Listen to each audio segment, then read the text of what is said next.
This is KUGAN CASSIUS for Eiffel TV in association with MACKLINS in Marbella. We're in Marbella, Port Venus. With me, I've got a tired-looking PAULIE MALIGNAGGI. I tell you, man, this place will really get the best of you. Where'd you wind up last night, Cougs? I mean, you disappeared at like 2 a.m. I just went home. That's it. You I wanted to beat the traffic.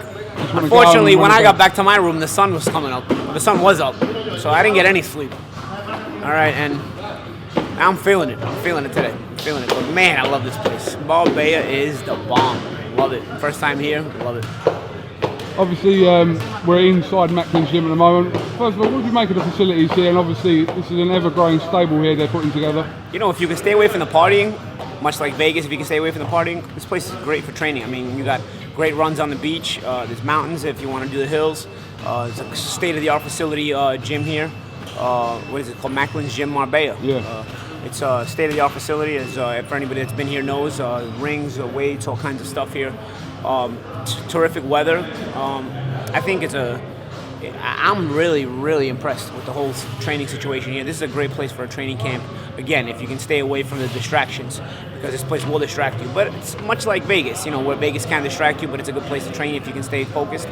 Marbella has that same feel to it, except that maybe it's a bit more of a relaxed feel. So don't relax too much if you're still in training camp, you know. But at the same time, it can kind of get your mind away from the distractions if you're able to, again, stay focused. I really like this place. I'm really, really impressed with not only the gym, but the town of Marbella as a whole.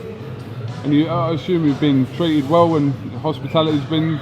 They treated me good. They treated me good. I even did a workout this morning. Somehow I made it to the workout this morning with almost no sleep. And I didn't want to leave here without using this gym and saying, you know, that I at least worked out here, you know. So yeah, I came here for a light workout. I loved it. Now I can say I worked out in this gym as well. It's been really cool. Again, state-of-the-art facility. Very impressed. It's a place you can have a lot of fun and party, as I found out last night. But at the same time, you can really hold the training camp if you keep it together. You took a while to make a decision whether you were going to return to the ring or not, and you did return to the ring recently against Danny Garcia. You know, I give Danny Garcia a lot of credit. He's a solid fighter. He's a good fighter, and there's no excuses there. I think I lost to a classy guy, both as a fighter and as a human being, and I wouldn't have it any other way if that was going to be the result. Having said that, you know, probably wasn't the smartest thing to do to take it off a long layoff. I think while I was in the fight, that was some of the things I was thinking. I just couldn't find the offensive distance, couldn't find the offensive rhythm. And at times, I felt like I should have. You know, at times I felt like Danny was waiting too long, and I kind of knew Danny was waiting too long, but there was something in me that was just not pulling the trigger. And I don't believe it's all that, oh, you get old, you can't pull the trigger stuff. I don't believe that. I think eventually that does come, but I don't think it's something like that. I think it comes more to do with, you know, you're just out of the ring for a long time, and maybe you lose that fight in you. You lose that spark in you. I was training very well. You know, I had a pretty good training camp, and I liked the way I felt, and I was confident going into the fight, and I was confident when I was training for the fight. But looking back, I probably could have used a tune-up fight, which we always had scheduled, but I got cut in camp for the O'Connor fight back in May. But looking back, I probably, you know, one thing I learned, you don't take on a top 5 guy after 16 months off. It's not just for the ring rust, because that's pretty basic. Anybody can figure that out. You know, the ring rust, you figure you can work hard and get through it. But it's also, you have that killer instinct, that fight in you. And if you're outside of the ring for a long time, it starts to kind of wear off a little bit. And so you kind of have to cultivate it and develop it by staying busy, by keeping busy. I think that's why young fighters are so hungry, because they stay in the ring and they fight often.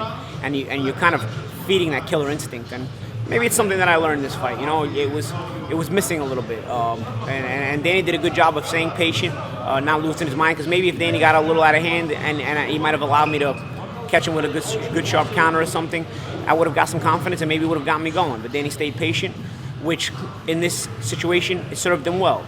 I don't know that if I was maybe a little bit more aggressive, the patience would have served him well. But you know, he didn't overexert himself, and eventually he figured out that, hey man, you know, there's not a lot of substance behind the speed of Paulie Malignaggi tonight.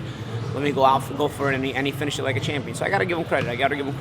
But at the end of the day, if I'm looking at myself in the mirror and I got to assess myself, I have to say, you know, there were some things I did good in there. There were some things I didn't do good, and the waiting game was really one of the things that was the main thing. I waited too long. and I felt it in there. I just couldn't find that offensive rhythm. I couldn't find that offensive distance the way I usually like to find it. My jab, I wasn't really confident in it the way I should be. There's things that have gotten me to the point in my career when I was successful, and they just couldn't get there. And I feel like had I been busy, maybe it would have been there a little bit. Having said that, you live and die by your decisions, no regret. I took the money. It's a big fight. When you hear the paycheck they're gonna give you, you said, you know what, it's a nice amount of money.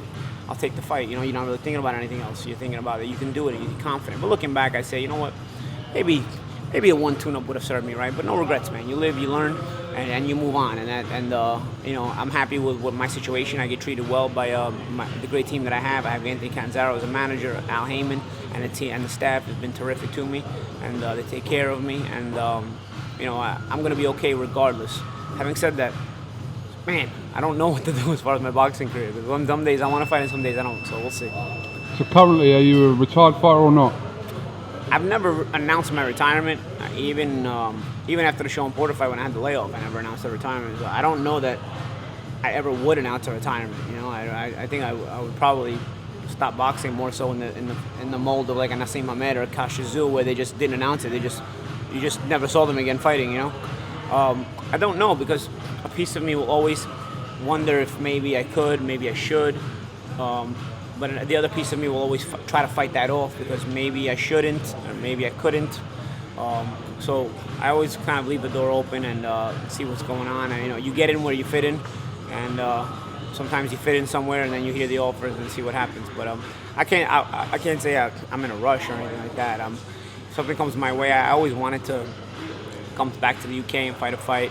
I always wanted to win the EBU title. These are things that I may not be able to do if I never fight again, But and it would be a little bit of a void, for me, But I don't have to fight because of being broke like some fighters, at least. These are choices that I have an option to make, for more so it's for personal reasons, just for personal satisfaction. Fighting in the UK would be a personal satisfaction, against a non-Brit, because really, if I'm fighting a Brit, what's the point? I love the British support, but you guys aren't going to go against your own guys, But I guess I don't know actually. Some do. But or fight or winning maybe the EBU title. I don't know. These are just things I think of off the top of my head. But it's just there's so much of a process in order to get those kind of things done that you're not really you don't really give it too much of a hard thought yet. Right now I just fought Garcia, I'm chilling. I'm in Marbella. I'm partying. I need a break. I need to catch up on some rest. You know what? Come to think of it, I never announced my retirement. I just left it. You just left it, yeah. So you know what? You always did. I don't know how you feel. When you do that, when you do that, you just leave the door open just in case. Like even Nassim Hamed, I remember said recently a couple of years ago in an interview with Adam Smith, he said he never retired. So, you leave the door open that way. Yeah. I mean, I don't think Nassim will come back, but you leave the door open. You never know. Even CASSIUS, he never announced it officially, even though he's in the Hall of Fame now. So, Nassim is too, actually. I don't think you're allowed to come back once you're in the Hall of Fame. I don't know if that's allowed. That's a good question, actually. I don't know either. but yeah, I don't know. I don't know. I wish I could answer the question for you as far as if I'll fight again. I really don't know. I wish I could answer it because I would love to answer it for myself. I don't know. Let me ask your opinion on Mosley Mayorga too, which is. It's a crazy fight, but those two are characters, and those two have accomplished some good stuff and some fun stuff in boxing. I think again, you pay for entertainment value, and sometimes maybe you look at fighters and you say, I don't want to watch those guys fight, but sometimes you put them together and they make an exciting fight. And you know what, Shane and Mayorga could be one of those fights where it could be exciting. You got two guys that still have that burning desire to fight. They haven't fought in a while, so they kind of want to get on it and get in a little bit of a tear up, and we'll see what happens. Plus Mayorga's pissed. Don King's been keeping him on the sideline for all these years. If he can't beat up Don King, he wants to beat somebody up. So he wants to fight somebody. Did you see the press conference the other day? No, but I heard it was a bit of a zoo. Yeah. Put it lightly. Mayorga, I saw him, watched it. He slapped the behind of Mosley's girl. That'll start a fight. That's a fight. And Mosley went for him, and then the girl wanted to fight him, and that's a fight. That'll start a fight anywhere. All right, well listen, Paulie, thanks for talking to IFL TV. I know. Next time I'll be sure to have my normally caffeinated up self, and I'll be more hyper for you guys. I really try, but I am exhausted. if I'm gonna party tonight again, I need a nap so I can get ready for tonight. And I'm watching my buddy Matt Macklin fight, so I gotta get some rest before that too. All right, Paulie Malignaggi, thanks for talking to Love you Arsenal guys TV. in the UK. Speak to you soon. Thank you.